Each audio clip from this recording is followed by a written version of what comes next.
For centuries, the Galactic Council had maintained peace across the stars. Dozens of species had aligned under its banner, each bringing science, culture, and technology into harmony. Their fleets were sleek, efficient, and built for diplomacy, more than destruction. But when Sector 9A22 sent out a distress signal cut off mid-transmission, no one expected the source to be Earth. Long thought to be a primitive blue world tucked in a forgotten spiral arm, had been categorized as a Class 4 emerging civilization. The Council had labeled it non-threatening, observation only, no contact necessary. That was their first mistake. When the reconnaissance drone returned from Earth orbit with footage that made even the stoic Drellarian shiver, the Council called an emergency summit. High Chancellor Vrel clicked her mandibles as the recording played again. Colossal humanoid machines towering over mountains. Plated in black alloys, unknown, the Council signs marching in perfect unison across the Pacific floor. Above them, anti-grav carriers shaped like blades hovered with ominous silence. Energy readings from their reactor cores had spiked so high that several analysts refused to believe the data was real. They called them war giants, explained Archivist Nellen, adjusting his neural translator.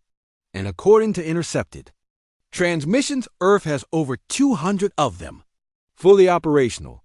A murmur spread through the chamber. The Council was not prepared for this. But how? Asked Admiral Koresh of the Varkan Armada. Their last space signal was a primitive satellite broadcast centuries ago. Nellen's expression was grim. They went dark intentionally. Meanwhile, far from the Council chambers, a diplomatic vessel entered Earth orbit under strict protocol. It broadcast universal peace tones. It was unarmed. It came bearing a single message, parley, but as it descended over the Atlantic, it was shadowed by one of them, designation, a RGUS-09 height, 1,142 meters, armed with shoulder-mounted particle cannons.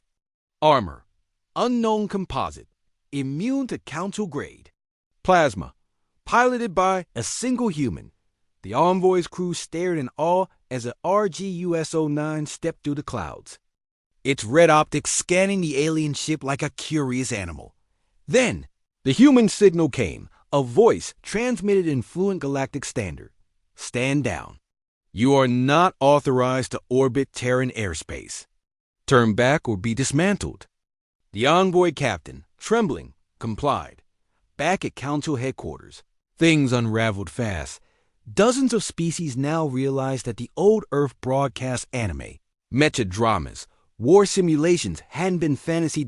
They were blueprints. Some species laughed when they first discovered the term Gundam. Others had tried to decode Earth's obsession with robots, iron titans, and colossal machines. But no one thought humans would actually build them. Another mistake. The truth was clear. Now, while the galaxy pursued peace and diplomacy, humanity had prepared for war. Not just any war, intergalactic annihilation level war. War broke out 3 standard weeks later. Not by Earth's hand, but by the Zyrani Clade, a rogue faction that believed Earth should be destroyed before it grew stronger. Their fleet was massive. 30 dreadnoughts, energy cannons capable of splitting moons, and nanic clouds programmed to devour entire atmospheres. They entered Earth orbit with confidence. They lasted 4 minutes. From the dark side of Luna, 10 war giants launched each, taller than cities, wielding weapons that broke physics. One of them, codenamed Leviathan X, fired a single gravitational lance that collapsed the Zyrani command ship into a singularity. The rest fled. The Council watched in silence. They weren't sure what was more terrifying that Earth had, such power, or that they chose not to use it until provoked. In the aftermath, Earth's ambassador, General Alexis Kale, arrived at the Council in person. She walked in calmly, dressed not in armor, but in a simple black suit. Her voice was soft but unshakable. You labeled us a myth. You ignored us. That was your choice. But we didn't sleep.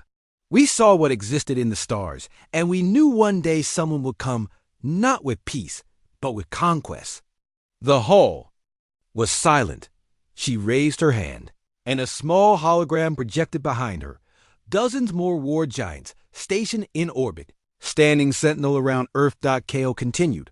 We are not seeking war, but we will never be unprepared for one again. A Draelerian elder whispered, they are Deathworlders, who taught death how to kneel. The vote to admit Earth into the Galactic Council passed unanimously, not out of friendship, but out of fear, because the galaxy now knew. The war giants watched, and they never slept.